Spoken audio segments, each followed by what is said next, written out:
today I've got a show. I've had multiples of clients that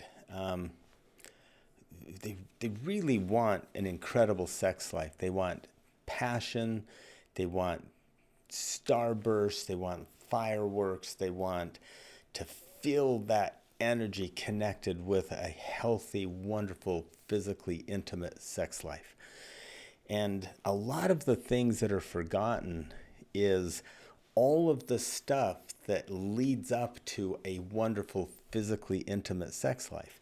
All of the non-sexual touch, all of the behaviors and the courtship and the stuff that makes everyone in the relationship feel safe. So there's this idea, men and women are different and they do look at things different, but both need to feel very leaned into, comfortable, cherished, adored, relaxed, safe.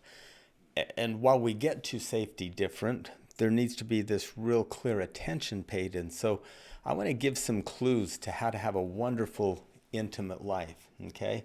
So clue number one, I would like you to know that, and we're going to put this on the board behind us, that there's some assignments that I want to give you. The assignment number one, and this is one that you've seen in other of my shows, and it's such an important assignment. It's the needs list, and literally, this needs list is a highlighted, clear explanation of what I need to feel safe and happy.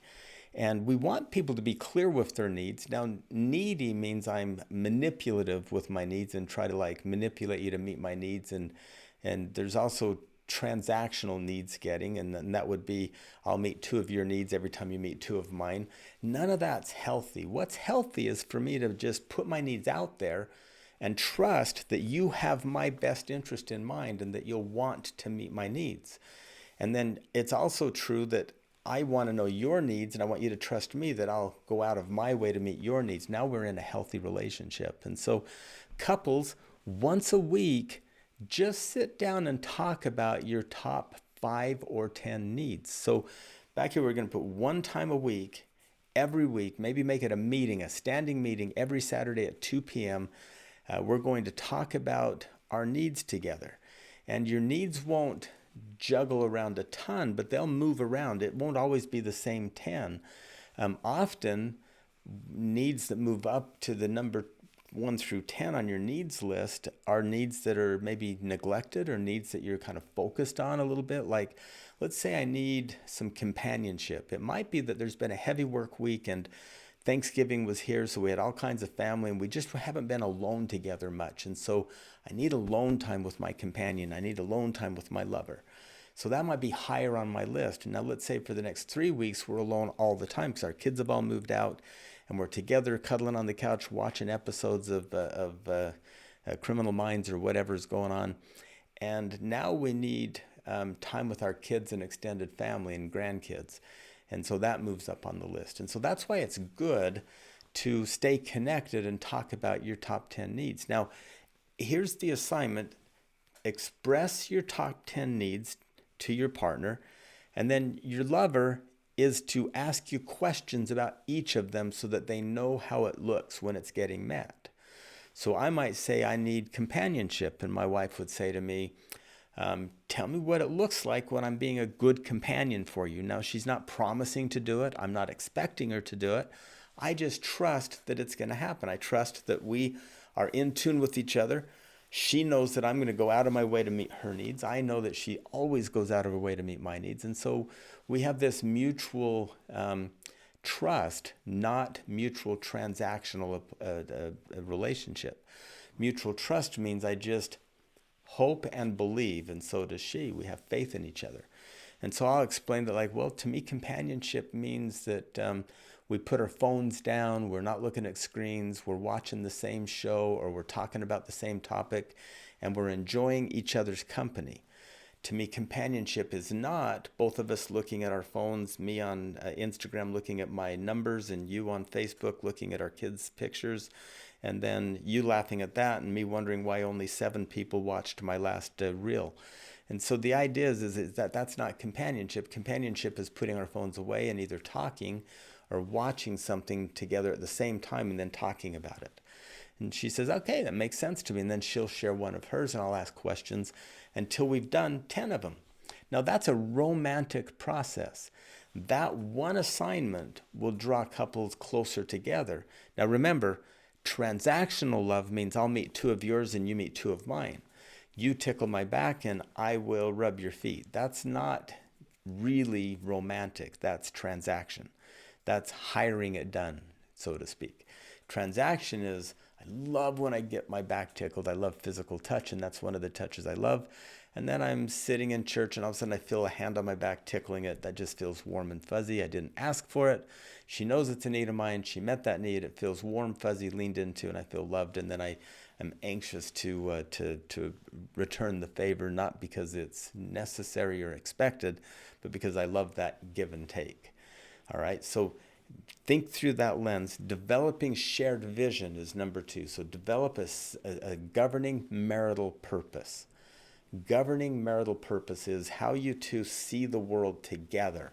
What is the purpose of our marriage? What is our aim? How do we want to end up in this life?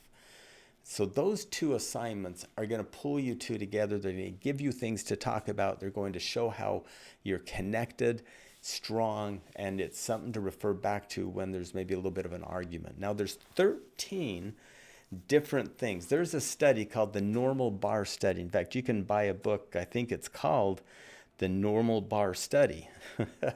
It's the Perel lady that talks a lot about healthy sex lives cites this book. I bought the book, I've read through it. They studied more than 3,000 couples over 40 years, okay? This is much like the Gottman study. It might even be a little bit part of a similar study or the study that John Gottman did. But this is the Normal Bar Study.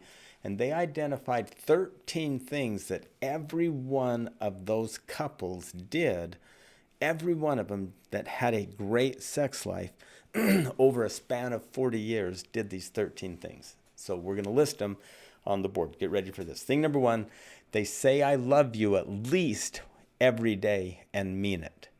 Like there's a deep, heartfelt I love you. Number 2, they kiss passionately for no reason. Like they give each other a nice, passionate kiss, not because they're going to have sex, not because they're going to get something out of it, not because they're going to get touched or rubbed or some kind of sexual fantasy met. They kiss passionately because they want to kiss passionately. Number 3, they surprise each other with romantic gifts. And it's probably not daily, but it's enough of throughout the year that it's a nice little surprise. They know what turns each other on. They're really aware of the hot spots. Like if I kiss my wife on her neck right there, that turns her on. There's almost any touch turns me on. My wife knows this because I'm the physical touch guy. That's one of my love languages. So they really kind of understand each other's body. They've explored each other. They've talked with each other. They're not shy about that. Number 5, they are physically affectionate with each other, and they are willing to display public displays of affection. They're not standoffish or bashful about that. They play, have fun. They flirt, they tease, they have fun with each other. How many of you are just too serious? What did the Batman movie say? Why are you so serious? Anyway, I don't remember who said that in Batman, but somebody did.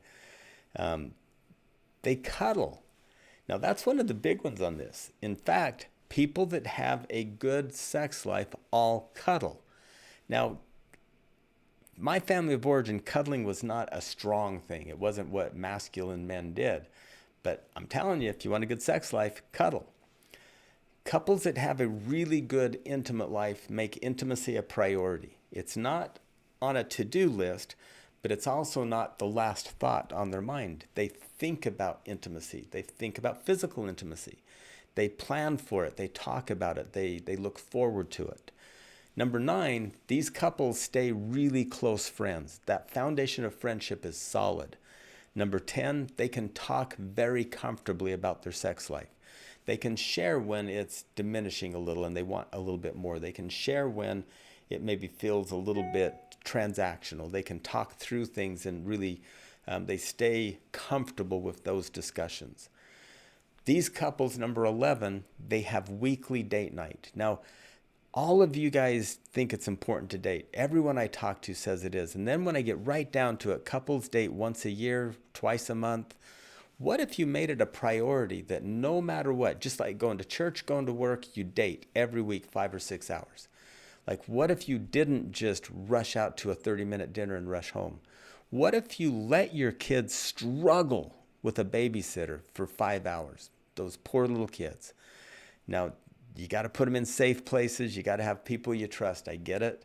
But what if you made it such a priority to have weekly dates that your sex life went through the roof because you're so craving of that intimate time because you have such a close friendship and you court each other, you date? Number 12, these couples take romantic vacations. Not every vacation includes friends or kids. So they take vacations, just the two of them.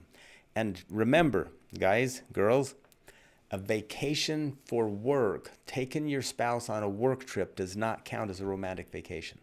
A romantic vacation is when you are pulling aside special time to go away together to rekindle the passion. And number 13, they're mindful of each other. They turn toward each other. See, those 13 things do not sound hard at all. What I hear most often, and I'm going to tell you this, most often the thing that gets in the way of all of those is people struggle with time management.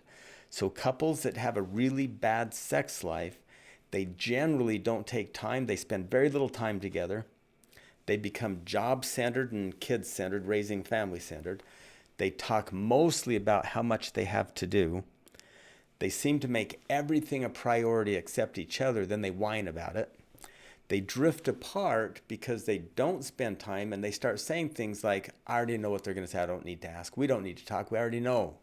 And so they just parallel life, neither one of them accepting the other one's growth because they still peg them as, no, you said that 10 years ago. You still mean it. And they're unintentional about each other. They don't intentionally look to each other. They bump into each other in a dark hallway. They might have intimate time now and again, but that intimate time does not feel very passionate. It feels dutiful, transactional. So don't fall into that trap of time-starved relationships. Don't fall into the trap of denying yourselves the passion that you deserve. And let's see where this goes. Give this a good try. Go for the 13. Get rid of the 6. And let's please leave me a message on if any of this works for you. Leave me a message on what struck you as true. And if you like this, hit like. If you don't like it, don't hit anything. Just joking, you do that. You can give me feedback too. I totally enjoy feedback on how to make the show better. We'll talk to you again.